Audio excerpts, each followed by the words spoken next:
dando baños y fingió no reconocerme, como si fuera nadie. El piso del baño del centro comercial en Guadalajara brillaba bajo la luz blanca mientras terminaba de pasar el trapeador. Era un turno más, otro día cualquiera, hasta que escuché risas entrando por el pasillo. 3 hombres jóvenes cruzaron la puerta, hablando fuerte, con esa seguridad de quienes creen que la vida siempre les va a sonreír. Y allí, en medio de ellos, apareció mi hijo. Nicolás entró riéndose, gesticulando, orgulloso frente a sus compañeros. Por un instante quise sonreírle, quise saludarlo, quise creer que seguíamos siendo padre e hijo. «Disculpe, señor, ¿este baño está libre?», dijo uno de ellos. Cuando levanté la mirada, Nicolás congeló. Sus compañeros notaron su tensión. «¿Lo conoces?», preguntó uno. Ese segundo fue eterno. Nicolás bajó la mirada, respiró como quien traga veneno y respondió: «No, no lo conozco». No fue el trabajo lo que me avergonzó, fue él, mi propio hijo, fingiendo que yo no existía, fingiendo que yo era nadie. Ellos siguieron conversando y riendo mientras se alejaban. Yo me quedé allí, con la mano temblando sobre el trapeador, sintiendo un hueco abrirse dentro de mí, y ese día, sin decir una sola palabra, nació la primera chispa de mi venganza silenciosa. Pero para entender cómo llegué a ese instante, tenemos que volver a la humillación que lo empezó todo. Antes de continuar, suscríbanse al canal y díganos en los comentarios desde dónde nos están escuchando. Mi nombre es Mateo Aguirre, tengo 68 años, y durante toda mi vida creí que un padre siempre tendría un lugar en la casa de su hijo. Toqué la puerta de esa residencia en Zapopan con las manos temblorosas y una bolsa llena de tamales que había comprado en la esquina. Era domingo por la tarde. El cielo tenía ese tono naranja que siempre me recordaba a cuando Nicolás era niño y yo lo llevaba al parque. En aquel tiempo, él corría hacia mí con los brazos abiertos. Ahora, ni siquiera me abría la puerta. Fue Camila quien apareció detrás del vidrio emplomado. Su rostro se torció en una mueca que intentaba hacer sonrisa, pero que olía a disgusto. Abrió apenas una rendija, como si yo fuera repartidor de volantes y no el abuelo de su hijo. «¿Suegro? ¿Qué hace aquí?», preguntó sin invitarme a pasar. «Vine a ver a Nicolás y a Daniel, traje tamales», dije, levantando la bolsa con esa esperanza absurda de que la comida pudiera ablandar corazones de piedra. Ella miró la bolsa como si fuera basura. «Hoy no es buen día, Nicolás está ocupado. Pero solo quiero saludarlo un momento». Escuché pasos dentro de la casa. Nicolás apareció detrás de Camila, vestido con una camisa cara y esa expresión de hombre importante que había aprendido a usar como armadura. «Papá», dijo, sin calidez, sin sorpresa, sin nada. «Hijo, pasaba por aquí y...». Camila lo interrumpió con esa voz dulce y venenosa que solo las serpientes dominan. «Mateo, creo que sería mejor si avisara antes de venir. Estamos en medio de una reunión familiar importante». Reunión familiar. Yo era familia. Pero al parecer no era suficiente. Nicolás no dijo nada, solo bajó la mirada, como quien observa un perro mojado que no quiere meter a la casa. Y ese silencio fue peor que cualquier grito, porque en su silencio estaba la confirmación de que Camila hablaba por los dos. «Está bien», murmuré, tragándome la humillación como si fuera medicina amarga. «Los dejo tranquilos». Daniel apareció corriendo por las escaleras. «¡Abuelo!», gritó con esa alegría pura que solo los adolescentes de 16 años conservan cuando aún no han aprendido a fingir. «¿Vas a quedarte?». Camila lo tomó del hombro con firmeza. «Daniel, el abuelo ya se va. Tiene cosas que hacer».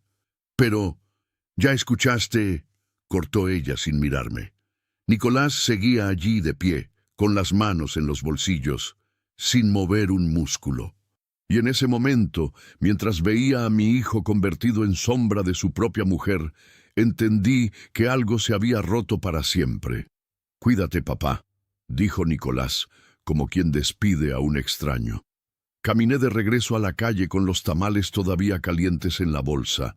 El cielo ya no era naranja, se había vuelto gris, como mi pecho. Doña Teresa me vio llegar a mi departamento con esa mirada que solo los viejos entienden. Ella vivía en el 304, justo al lado del mío, y llevaba años observando mi vida como quien lee una novela triste. «¿No te quedaste a cenar?», preguntó, aunque ya sabía la respuesta. «No era buen día», mentí. Ella asintió, sin insistir. Me ofreció café, pero yo solo quería estar solo. Entré a mi departamento de 40 metros cuadrados, dejé los tamales sobre la mesa y me senté frente a la ventana. Afuera, la ciudad seguía moviéndose como si nada hubiera pasado. Como si un padre no acabara de ser expulsado de la vida de su propio hijo. Esa noche no comí. Esa noche solo pensé en cuántas veces más me cerrarían la puerta antes de que yo dejara de tocar. Esa noche entendí que no sería la última vez que me sacarían de su vida. El teléfono sonó a las 11 de la noche, 3 semanas después de aquella puerta cerrada. Yo estaba acostado, medio dormido, cuando la vibración del celular me sacó de ese sueño inquieto que los viejos tenemos cuando la soledad pesa más que las cobijas. Vi el nombre en la pantalla. Nicolás. Mi corazón dio un salto idiota, como si fuera niño esperando que su padre volviera de viaje. «¿Hijo?», contesté con esa urgencia que solo un padre entiende. «Papá, necesito hablar contigo. Es urgente». Urgente.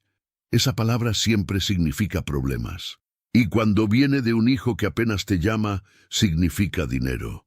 «¿Qué pasó? ¿Están bien?» Sí, pero necesito verte mañana. ¿Puedes en la tarde?» No pregunté más, solo dije que sí, porque los padres siempre decimos que sí, incluso cuando deberíamos decir no. Al día siguiente, Nicolás llegó a mi departamento con esa ropa cara que usaba para impresionar, pero con ojeras que ninguna camisa de marca podía esconder. Se sentó en el sillón viejo que había heredado de mi madre y miró alrededor como quien inspecciona un museo de pobreza. «¿Quieres café?», ofrecí. «No tengo mucho tiempo, papá». Directo al grano, sin abrazos, sin preguntas sobre cómo estaba. Solo negocios. «Necesito un préstamo», dijo mirándome a los ojos con esa intensidad que usaba cuando quería convencer a alguien. 30,000 pesos. 30,000 pesos. Yo ganaba 7,500 al mes como velador en una bodega. Había tardado casi 3 años en juntar 28,000 pesos en una cuenta de ahorro que pensaba usar para emergencias, para mi vejez, para no ser carga de nadie. «¿Para qué lo necesitas?», pregunté sintiendo que mi voz temblaba. «Un negocio, una oportunidad que no puedo dejar pasar. Es seguro, papá, te lo devuelvo en 3 meses». 3 meses. Siempre son 3 meses, o 6. O cuando las cosas mejoren, pero nunca es verdad. «Hijo, ese dinero es todo lo que tengo». Por eso te lo estoy pidiendo a ti y no a un banco», dijo con una sonrisa que intentaba ser cálida, pero que olía a manipulación. «Confío en ti, y sé que tú confías en mí». La trampa perfecta. Si decía que no, era mal padre. Si decía que sí, era ingenuo. Pero los padres siempre elegimos ser ingenuos antes que malos. «Está bien», murmuré. «Mañana voy al banco y te los transfiero». Nicolás se levantó, me dio una palmada en el hombro como quien agradece a un empleado útil, y se fue sin tomar café, sin preguntar cómo estaba, sin quedarse ni 10 minutos más. La puerta se cerró y yo me quedé allí, con el sonido del silencio comiéndome por dentro. Al día siguiente transferí 28,000 pesos de mis ahorros y pedí prestados 2,000 a doña Teresa, quien me los dio sin preguntar para qué, porque así son las buenas personas, no interrogan el dolor ajeno. 2 semanas después fui a visitar a Daniel. Esta vez avisé antes. Esta vez Camila no tuvo excusa para cerrarme la puerta. Entré a esa casa enorme que olía a dinero nuevo y vi lo que se habían comprado con mi herencia en vida. Una televisión del tamaño de una pared. «Es increíble, ¿verdad?», dijo Camila, señalando la pantalla con orgullo de quien acaba de conquistar el mundo. «Nicolás se la merecía, trabaja tanto». Daniel estaba sentado frente a la pantalla gigante, jugando videojuegos. Me vio entrar y sonrió. «Abuelo, mira esto. Papá compró el mejor modelo del mercado, 30,000 pesos en una pantalla, mis casi 3 años de ahorros convertidos en píxeles y vanidad». Nicolás apareció por las escaleras con esa misma camisa cara de siempre. «Papá, qué bueno que viniste. Mira lo que compramos». No dijo «con tu dinero». No dijo «gracias a tu sacrificio». Solo presumió como si fuera victoria propia. Camila se acercó a mí con una copa de vino en la mano. «Mateo, espero que entiendas que Nicolás necesita mantener cierto nivel. Su puesto de gerente comercial lo exige. No puede andar con cosas viejas». «Cosas viejas, como yo». «Claro», dije, sintiendo que mi voz salía quebrada. Daniel me miró con esos ojos que todavía tenían algo de inocencia. «Abuelo, ¿estás bien?» «Sí, mijo, estoy bien». Mentira. No estaba bien. Estaba roto por dentro, viendo cómo mi propio hijo convertía mi sudor en lujo innecesario mientras yo comía frijoles refritos 5 días a la semana para poder ahorrar. Me quedé media hora más, fingiendo que me interesaba esa televisión obscena, fingiendo que no me dolía, fingiendo que seguía siendo parte de esa familia. Cuando salí de allí, doña Teresa me esperaba en el pasillo de nuestro edificio. «¿Cómo te fue?» «Bien», mentí otra vez. Ella asintió, con esa tristeza de quien sabe que le están mintiendo, pero no quiere forzar la verdad. Esa noche, acostado en mi cama estrecha, hice cuentas en un cuaderno viejo. Calculé cuánto tiempo me tomaría juntar otros 30,000 pesos. 5 años. Tal vez 6. Si no me enfermaba, si no perdía el trabajo, si la vida me daba tregua. Y entendí algo que dolió más que la traición. Mi hijo no había venido por necesidad. Había venido porque sabía que yo siempre decía que sí. Pero lo que perdería después dolería mucho más que el dinero. El gerente de la bodega me citó un viernes por la mañana con esa expresión que todos los trabajadores reconocemos. La cara del verdugo que está a punto de soltar el hacha. «Mateo, lo siento mucho. La empresa está automatizando la seguridad. Ya no necesitamos veladores». Tenía 68 años encima. 32 años trabajando en esa bodega. Y me despedían con un sobre que contenía mi liquidación. 180,000 pesos. Menos de lo que me correspondía. Pero no tenía fuerzas para pelear en tribunales. Salí de allí con una caja de cartón llena de mis cosas. Un termo viejo, una foto de Daniel cuando era niño y un calendario de hace 5 años que nunca me había molestado en cambiar. Doña Teresa me vio llegar al edificio con la caja en las manos. «No me digas que...» «Me liquidaron», dije, intentando sonreír como si no me importara. Ya era hora de buscar algo nuevo. Nuevo. A los 68 años, la palabra nuevo suena a burla. Durante 3 semanas busqué empleo. Fui a almacenes, ferreterías, gasolineras. En todos lados la respuesta era la misma. Demasiado viejo, muy amable, demasiado lento, no se ajusta al perfil. El dinero de la liquidación se iba como agua entre las manos. Renta, luz, comida, deudas pequeñas que había acumulado. Y los 2,000 pesos que le debía a doña Teresa, quien nunca me los cobró, pero que yo sabía que pesaban en su conciencia tanto como en la mía. Fue ella quien me habló del trabajo. «Mateo, sé que no es lo que esperabas, pero mi sobrina trabaja en el centro comercial Plaza del Sol. Están buscando personal de limpieza. Paga 6,500 al mes». Limpieza. Yo había sido velador, supervisor, encargado de inventarios, y ganaba 7.500. Ahora me ofrecían trapear pisos por menos dinero, pero el orgullo no paga la renta. ¿Puedes darme el contacto? 2 días después estaba en la oficina de recursos humanos, firmando un contrato que olía a cloro y desesperación. El supervisor, un hombre de 40 años con mirada cansada, me explicó las reglas. Su turno es de 2 de la tarde a 10 de la noche. Baños, pasillos, área de comida. No hable con los clientes a menos que le pregunten algo. Sea invisible.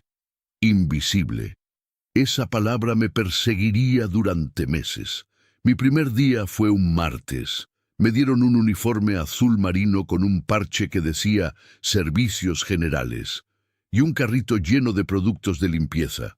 El olor a desinfectante me recordó a los hospitales, a la enfermedad, a la decadencia.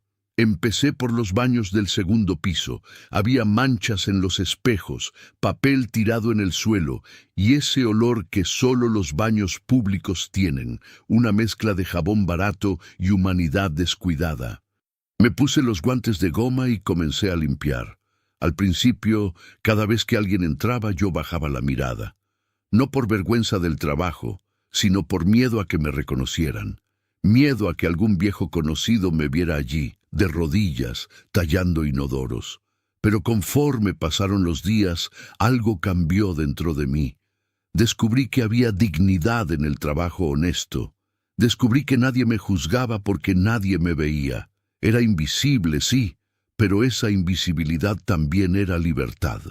Nadie esperaba nada de mí. Nadie me exigía ser más de lo que era. Las señoras de la limpieza me adoptaron como uno más. Rosalía, una mujer de 50 años con risa escandalosa, me enseñó a limpiar vidrios sin dejar marcas. Don Héctor, de 72 años, me contó que llevaba 15 años limpiando ese mismo centro comercial y que nunca había sentido vergüenza. El trabajo es trabajo, Mateo. Lo vergonzoso es robar, mentir, vivir de los demás. No esto. Sus palabras se clavaron en mi pecho como clavos de verdad. Yo no estaba robando, yo no estaba mintiendo, yo estaba trabajando. Pero mi hijo me había robado mi dinero para comprarse lujos. Mi hijo había mentido al decir que era un negocio urgente. Mi hijo vivía de las apariencias mientras yo tallaba inodoros para sobrevivir. ¿Quién debería sentir vergüenza? Pasaron 2 meses. Aprendí las rutinas, los horarios, los rostros de los clientes habituales. Había un grupo de oficinistas que llegaban todos los viernes a las 6 de la tarde.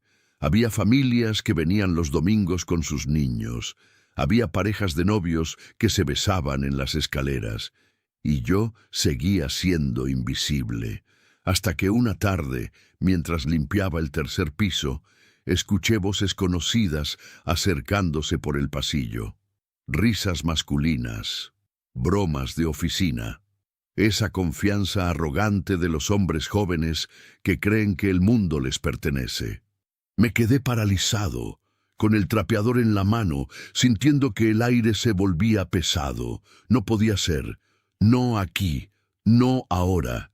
Pero el destino nunca pregunta si estás listo. Y un día escuché la voz que más temía reconocer. El corazón me golpeaba el pecho como si quisiera advertirme de algo que mi cabeza ya sabía, pero que mi alma se negaba a aceptar. Nicolás entró al baño del tercer piso con 2 compañeros de traje. Los 3 venían hablando fuerte, con esas risas de hombres exitosos que regresan de una comida de negocios donde probablemente gastaron lo que yo ganaba en un mes. Mi hijo se veía bien, demasiado bien. Camisa blanca impecable, corbata italiana, zapatos que brillaban más que el piso que yo acababa de trapear. Tenía el cabello engominado hacia atrás y esa postura erguida de quien se sabe importante. Por un segundo, idiota, me sentí orgulloso. Ese es mi hijo, pensé. Ese hombre exitoso es mi sangre. Y entonces, como un tonto, levanté la mirada. Nuestros ojos se encontraron. Vi cómo su rostro se congelaba, cómo sus pupilas se dilataban con ese terror que solo aparece cuando la mentira está a punto de ser descubierta. Sus compañeros seguían hablando, ajenos al drama que se desarrollaba en silencio entre padre e hijo. Yo sostuve el trapeador con más fuerza, sintiendo que mis manos temblaban. Quise sonreírle, quise decir, «Hijo, qué sorpresa verte aquí». Quise creer que él me saludaría, que me presentaría con orgullo, que diría, «Él es mi papá». Pero la expresión de Nicolás no era de sorpresa ni de alegría. Era pánico. Pánico puro de que sus compañeros descubrieran que el hombre que limpiaba baños era su padre. Uno de ellos, un tipo joven de unos 30 años con barba cuidada y reloj ostentoso, se acercó a mí. «Disculpe, señor, ¿este baño está limpio? ¿Podemos pasar?» Mi voz salió quebrada. «Sí, sí, adelante». Nicolás seguía paralizado en la entrada, con la mandíbula tensa y la mirada clavada en el piso. Sus compañeros notaron su comportamiento extraño. El otro, un hombre más corpulento con lentes de diseñador, lo miró con curiosidad.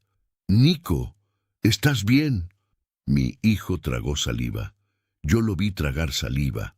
Vi cómo sus hombros se tensaban, cómo sus manos se cerraban en puños dentro de los bolsillos del pantalón caro que probablemente había comprado con mi dinero. Y entonces el hombre de la barba me miró a mí, luego a Nicolás, y preguntó lo que yo tanto temía escuchar. «¿Lo conoces?» Ese segundo fue eterno. El mundo se detuvo en esa pregunta. En ese baño que olía a pino y desinfectante, con la luz blanca del techo rebotando en los azulejos limpios, mi vida entera como padre se jugaba en la respuesta de mi hijo. Nicolás respiró hondo. Lo vi respirar hondo, como quien se prepara para saltar de un precipicio, y saltó. «No», dijo con una voz tan fría que me atravesó como navaja. «No lo conozco». Las palabras cayeron sobre mí como piedras. «No lo conozco». 3 palabras que borraban 68 años de mi existencia. 3 palabras que negaban las noches en vela cuando él era bebé y yo lo mecía porque lloraba de cólicos. 3 palabras que olvidaban las veces que trabajé doble turno para pagarle la escuela privada que Camila exigía. 3 palabras que destruían cada abrazo, cada sacrificio, cada «te quiero, papá» que alguna vez salió de su boca de niño. No lo conozco. Mi propio hijo acababa de decir que no me conocía. Los compañeros se encogieron de hombros y entraron al baño, ya desinteresados. Nicolás los siguió con pasos rígidos, evitando mi mirada con una determinación que dolía más que cualquier golpe. Yo me quedé allí, de pie, con el trapeador en una mano y el corazón hecho pedazos en el pecho. Los escuché hablar dentro de los sanitarios. Escuché sus bromas sobre un cliente difícil. Escuché sus planes para el fin de semana. Escuché la risa de Nicolás fingiendo normalidad mientras yo me desangraba en silencio a 2 metros de distancia. Cuando salieron, Nicolás pasó junto a mí sin mirarme, como si yo fuera parte del inventario, como si yo fuera una mancha en la pared que no merecía atención. Sus compañeros seguían conversando, ajenos a la tragedia que acababan de presenciar sin saberlo. «Oye, Nico, ¿seguro que estás bien? Te pusiste raro allá adentro», dijo el de los lentes. «Estoy perfecto», respondió mi hijo. «Solo me acordé de algo que tengo que hacer en la oficina. Algo que tenía que hacer. Yo era un algo, una molestia, un pendiente, una vergüenza que tenía que esconder». Se alejaron por el pasillo, sus voces desvaneciéndose entre el murmullo del centro comercial. Yo me quedé allí, inmóvil, sintiendo cómo algo dentro de mí se rompía de una forma que nunca podría repararse. No fue el trabajo lo que me avergonzó. No fue trapear pisos. No fue limpiar inodoros. Fue él, mi propio hijo, eligiendo su imagen sobre mi existencia. Me temblaban las piernas. Me apoyé contra la pared del baño, dejando que el trapeador cayera al suelo con un golpe seco que resonó en la soledad. Rosalía apareció minutos después. preocupada. «Mateo, ¿qué pasó? Te ves pálido». «Y nada», mentí, recogiendo el trapeador. «Solo me mareé un poco». Ella no me creyó, pero no insistió. Me ayudó a terminar mi turno en silencio, con esa compasión que solo la gente trabajadora entiende. Esa noche, al llegar a mi departamento, no encendí las luces. Me senté en la oscuridad, con el sonido de la ciudad filtrándose por la ventana, y lloré. Lloré como no lloraba desde que murió mi esposa. Lloré por el hijo que había perdido mucho antes de ese día. Lloré por el hombre que había sido y que ya no existía en los ojos de nadie. Y en medio de ese llanto, en medio de esa oscuridad que me tragaba entero, nació algo nuevo. No era odio, era peor, era claridad. La claridad fría de entender que yo le había dado todo a un hijo que no me veía como persona, que me había convertido en un banco emocional del que sacaba amor, dinero y sacrificio, pero al que nunca devolvería nada. Y esa noche, en esa oscuridad absoluta, decidí que si mi hijo me había convertido en nadie, yo le enseñaría lo que significaba perderlo todo. Pero el destino tenía otra sorpresa, y esta vez a mi favor. La carta llegó un martes por la mañana, 3 semanas después de aquella humillación en el centro comercial. Era un sobre oficial del banco, dirigido a mi nombre, con el membrete de HSBC brillando en la esquina superior. Lo abrí con manos temblorosas, esperando alguna notificación de mi cuenta de ahorros casi vacía. Pero lo que encontré dentro me dejó sin respiración. «Estimado señor Mateo Aguirre, le recordamos que el inmueble ubicado en calle Laureles 1847, Zapopan, Jalisco, registrado a su nombre, presenta un adeudo hipotecario de 2.400.000 pesos con vencimiento próximo. Favor de ponerse en contacto». Leí esa línea 5 veces. Inmueble a mi nombre. Calle Laureles 1847. Esa era la dirección de la casa de Nicolás. Mi corazón comenzó a latir con una furia que no había sentido en años. Tomé el teléfono y marqué al banco. La operadora, con voz mecánica y aburrida, confirmó lo que yo ya sospechaba, pero que mi cerebro se negaba a procesar. «Sí, señor Aguirre, el inmueble está registrado a su nombre desde hace 8 años. Usted firmó como titular del crédito hipotecario. Pero yo nunca compré esa casa. ¿Por qué nunca recibí notificaciones?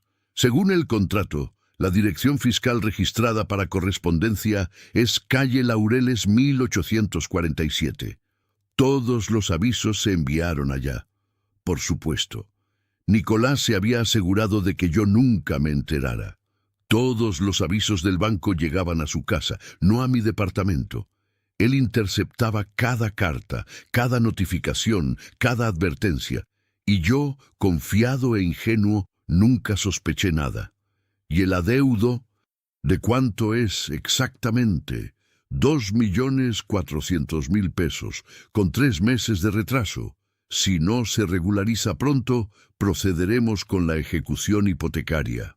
Colgué el teléfono sintiendo que el departamento giraba a mi alrededor.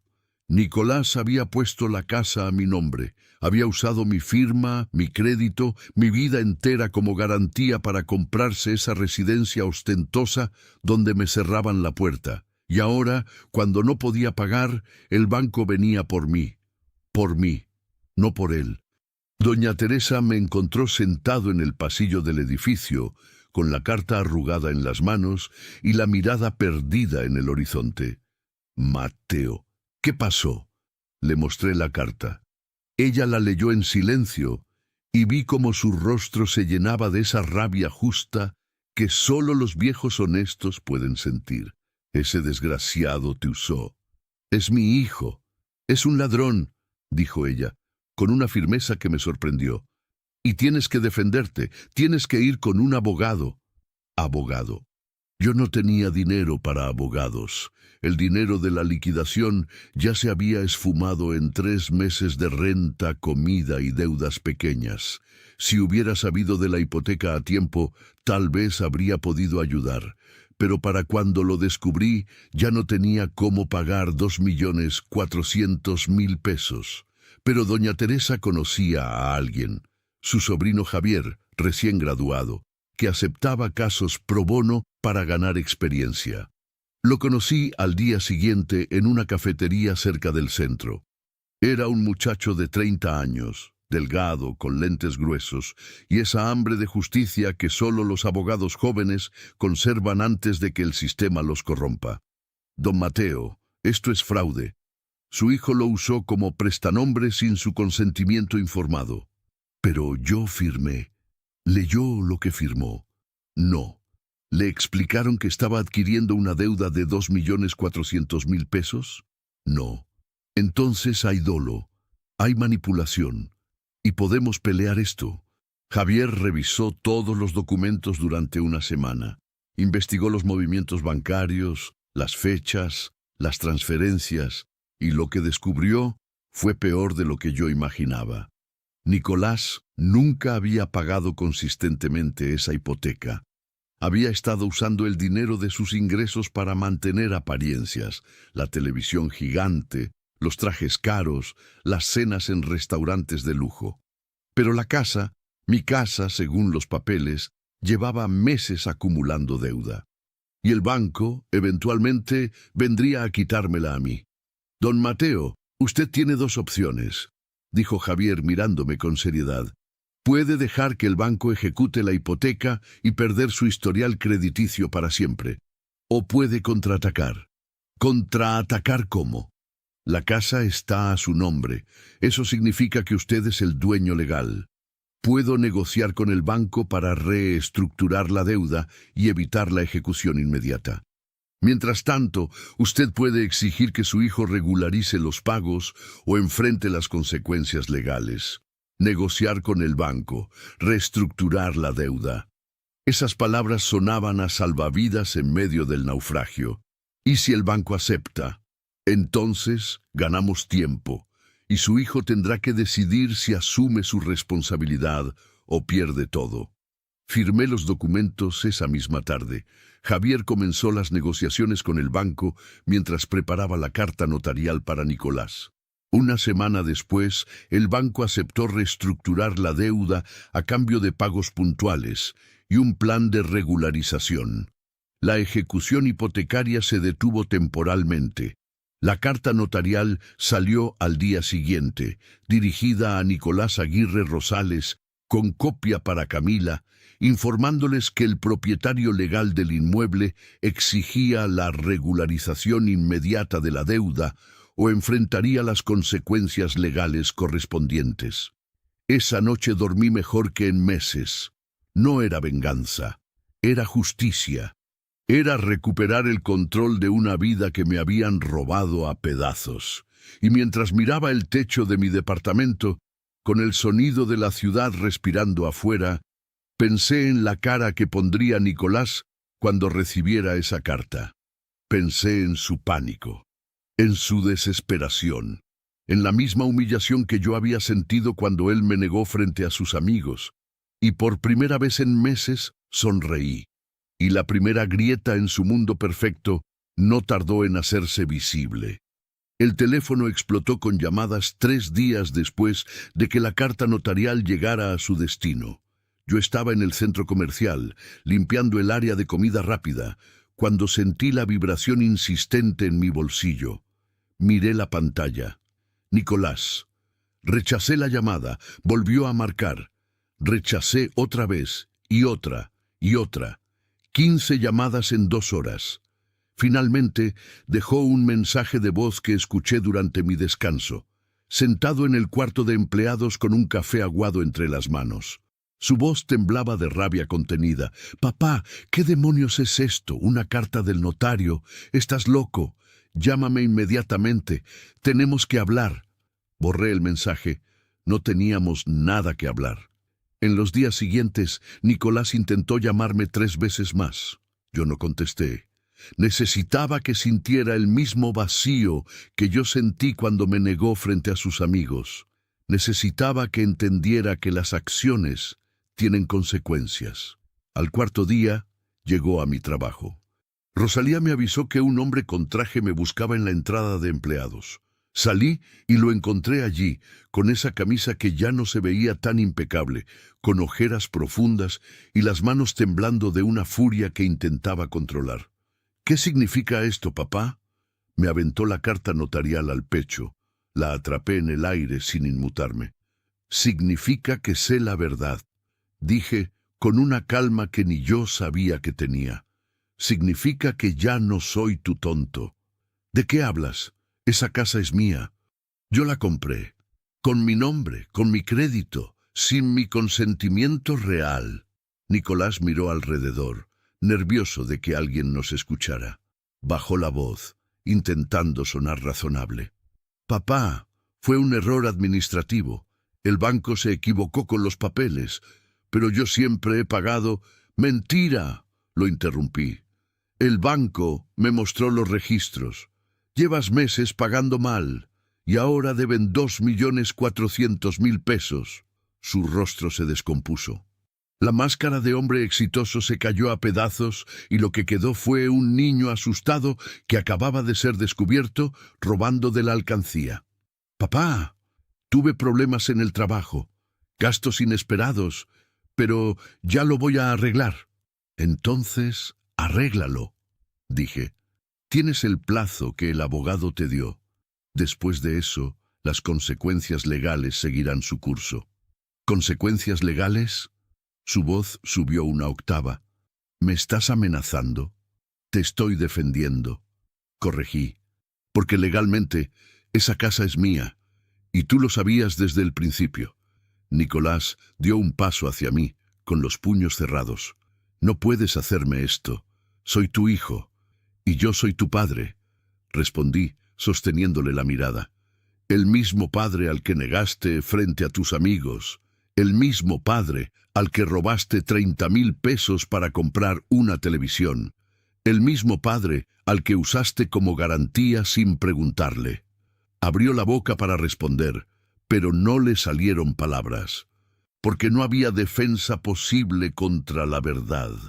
«Arregla tu situación, Nicolás», repetí, «o enfrenta las consecuencias».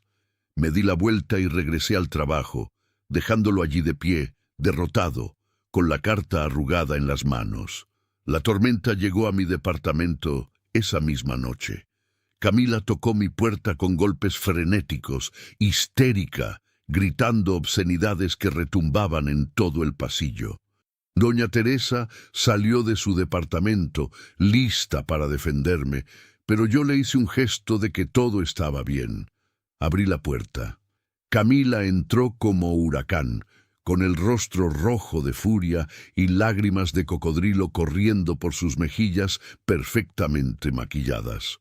«¿Cómo puede hacernos esto? ¿Cómo puede destruir a su propia familia?». «Yo no estoy destruyendo nada», dije con calma. «Ustedes construyeron su vida sobre mentiras. Ahora esas mentiras se están derrumbando. Usted nunca nos ha querido. Siempre ha estado celoso del éxito de Nicolás. El éxito que construyó con mi dinero y mi nombre». Ella señaló con el dedo acusador, temblando de rabia. «Usted es un anciano amargado que no soporta ver a su hijo feliz, un fracasado que limpia baños y que ahora quiere destruir a su propia familia». Esas palabras que hace meses me habrían destrozado, ahora rebotaban en mí como piedras en acero. «Si la familia se destruye», dije mirándola fijamente, «no es por mí, es por ustedes, por vivir de mentiras y apariencias. Esto no se va a quedar así. Vamos a demandar». «Demanden. Mi abogado los espera». Camila salió dando un portazo que hizo temblar las paredes. Doña Teresa entró inmediatamente, preocupada. «¿Estás bien?». Nunca había estado mejor. Y era verdad, porque por primera vez en años yo tenía el control. Los días siguientes fueron un terremoto silencioso. Nicolás intentó conseguir un préstamo para pagar la deuda, pero ningún banco se lo dio. Su historial crediticio, manchado por meses de pagos atrasados y préstamos que apenas cubría, lo había convertido en cliente no deseable. Intentó vender el coche, pero el coche también estaba financiado y debía más de lo que valía. Intentó pedirle dinero a sus amigos, esos mismos amigos frente a los cuales me había negado. Pero los amigos de la bonanza desaparecen en la crisis. Y mientras su mundo se derrumbaba, Daniel empezó a verme con ojos diferentes. El muchacho llegó a mi departamento un domingo por la tarde, solo, sin avisar. Tenía 16 años, pero en su mirada había una madurez forzada por el caos familiar. «Abuelo, ¿es verdad que vas a quitarnos la casa?» Me senté junto a él en el sillón viejo. «Daniel, la casa siempre fue mía. Tu papá la puso a mi nombre sin decirme. Y ahora que no puede pagar, pretende que yo cargue con su deuda de 2.400.000 pesos. Mamá dice que eres cruel. ¿Y tú qué crees?» Daniel se quedó callado largo rato, mirándose las manos. «Creo que papá te ha tratado mal. Yo lo he visto. Creo que mamá también». Esas palabras, saliendo de la boca de mi nieto, valían más que cualquier venganza. «No quiero destruirlos, Daniel. Solo quiero que aprendan. Y si no aprenden, entonces aprenderás tú. Y eso ya es ganancia». El muchacho me abrazó con esa fuerza desesperada de quien busca algo sólido en medio del naufragio. Y yo lo abracé de vuelta, sabiendo que al menos había salvado algo bueno de todo este desastre. Pero su caída más fuerte aún estaba por llegar. El tiempo que el abogado había dado estaba por cumplirse cuando todo se derrumbó de golpe. Yo esperaba la llamada de Javier confirmando los siguientes pasos legales, pero lo que llegó fue algo completamente diferente.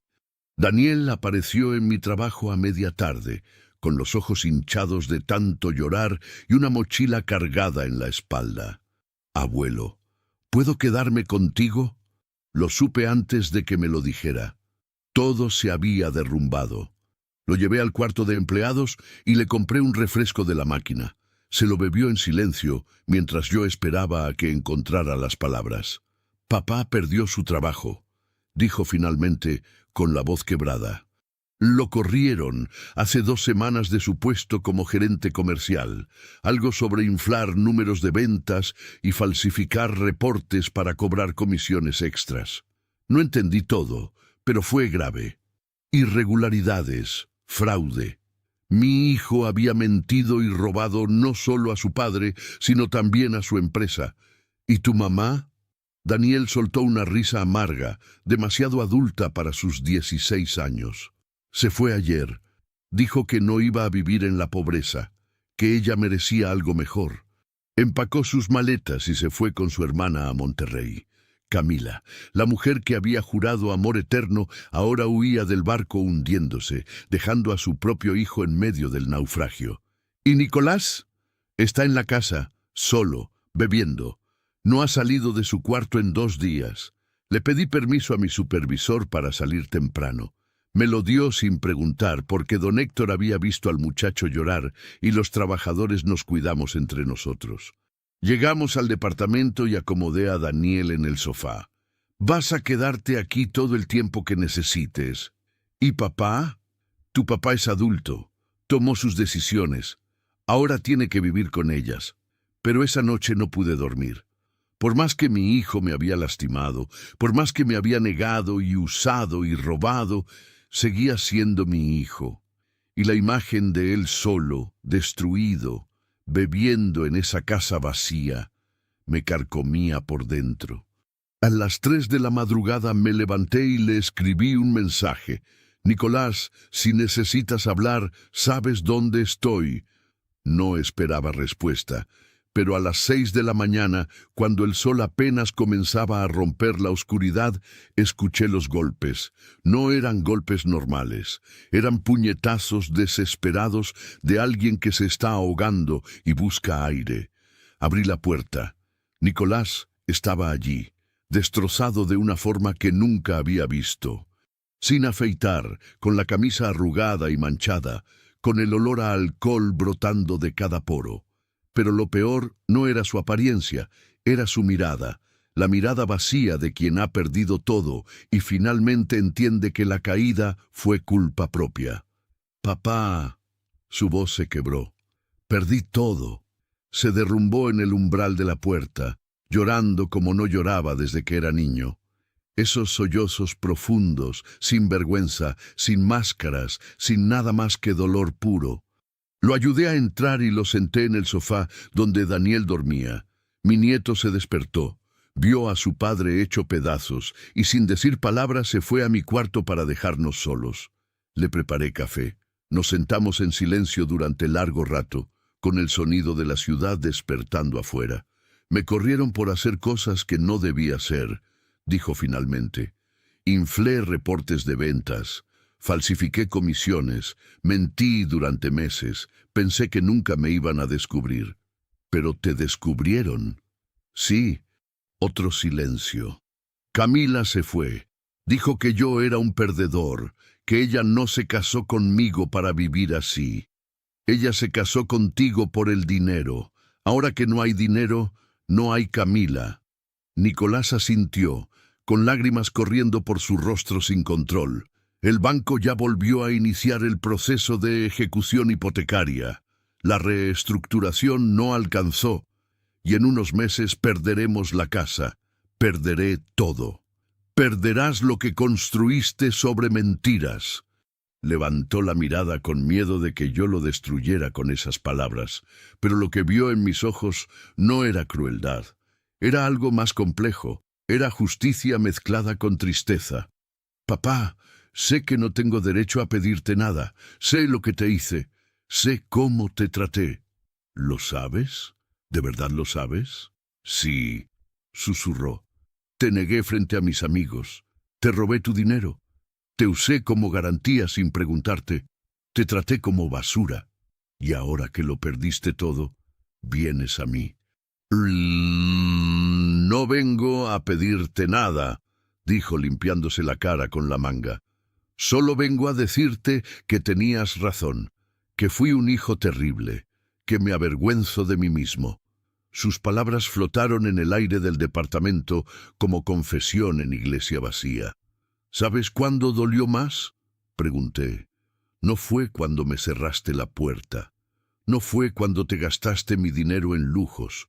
Fue en ese baño del centro comercial, cuando fingiste que yo no existía». Nicolás escondió el rostro entre las manos. «Lo siento, Dios, papá, lo siento tanto». «¿Por qué lo hiciste?». «Porque tenía vergüenza», admitió, con la voz rota. «Vergüenza de que mis compañeros vieran que mi papá limpiaba baños, vergüenza de mi propia cobardía, vergüenza de no ser el hombre que pensaba que era». Dejé que sus palabras se asentaran. Dejé que el peso de su confesión llenara el espacio entre nosotros. «Yo nunca tuve vergüenza de mi trabajo», dije finalmente. «Pero tú sí tuviste vergüenza de mí». Nicolás sollozó más fuerte, con todo el cuerpo temblando. «¿Puedes perdonarme algún día?» Miré a mi hijo destruido, al hombre que había sido niño en mis brazos, al muchacho que alguna vez me llamaba héroe antes de que el mundo lo envenenara con vanidad y mentiras. El perdón no se pide, Nicolás, se gana. ¿Cómo? ¿Cómo lo gano? Siendo el hombre que yo sé que puedes ser, no el que fingías ser. Nos quedamos allí sentados mientras el sol terminaba de salir, iluminando ese departamento pequeño que de repente se sentía más grande que cualquier residencia de Zapopan. Y en ese amanecer, entre café frío y verdades dolorosas, algo comenzó a sanar. No era el final, era apenas el principio, y al amanecer escuché los golpes en mi puerta. Los días siguientes fueron extraños, como vivir en un mundo al revés donde las posiciones se habían intercambiado. Nicolás se quedó en mi departamento, durmiendo en el sofá mientras buscaba trabajo.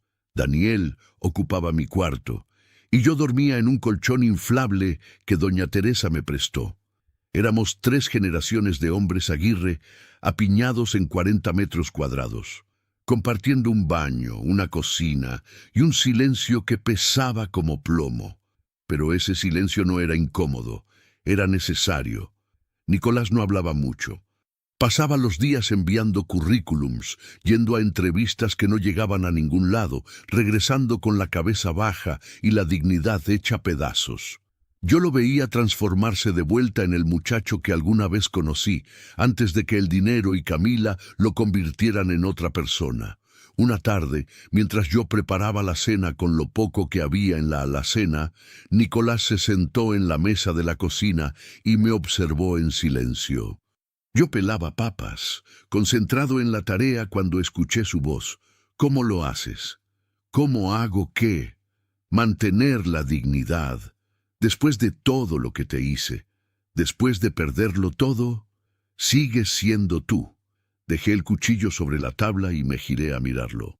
Porque la dignidad no viene de lo que tienes, Nicolás. Viene de quién eres cuando nadie te está mirando. Él asintió lentamente, procesando esas palabras como quien descifra un idioma nuevo.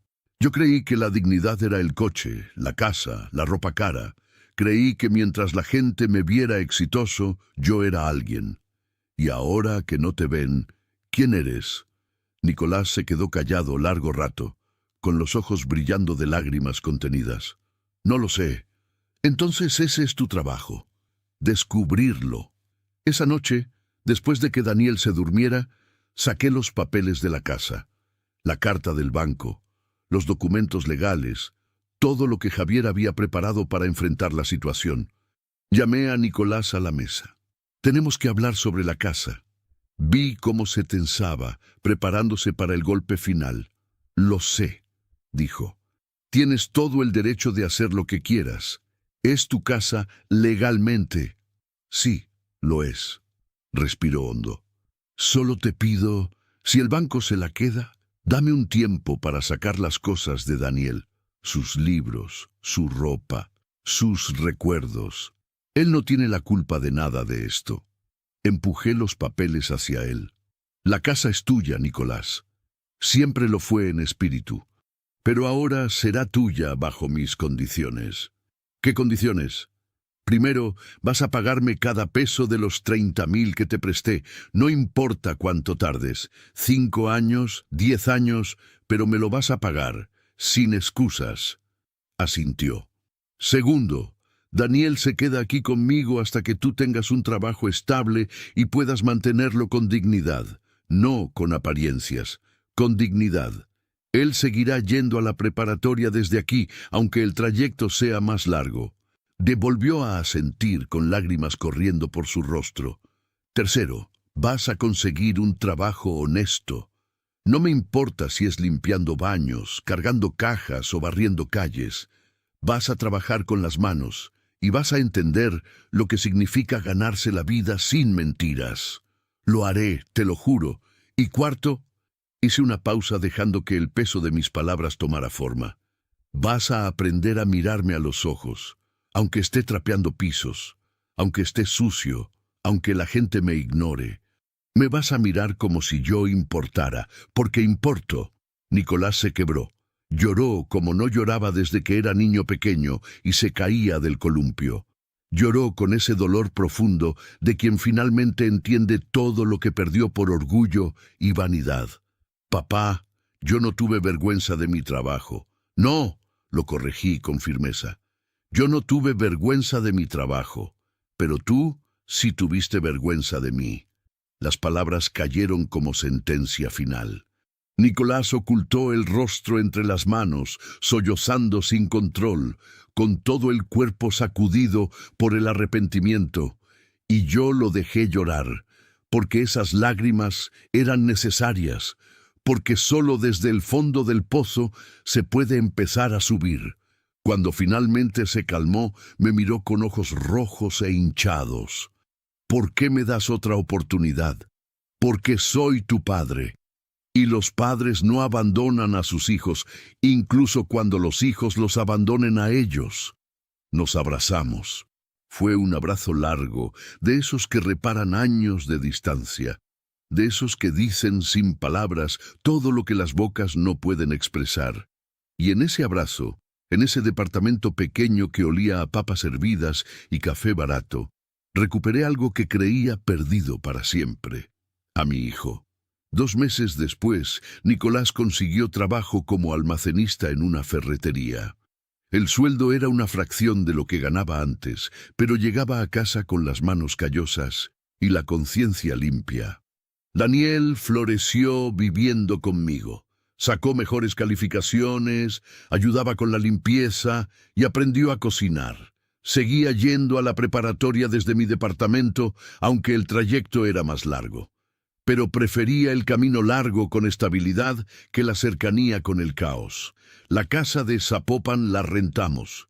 El dinero servía para pagar la hipoteca y poco a poco reducir la deuda.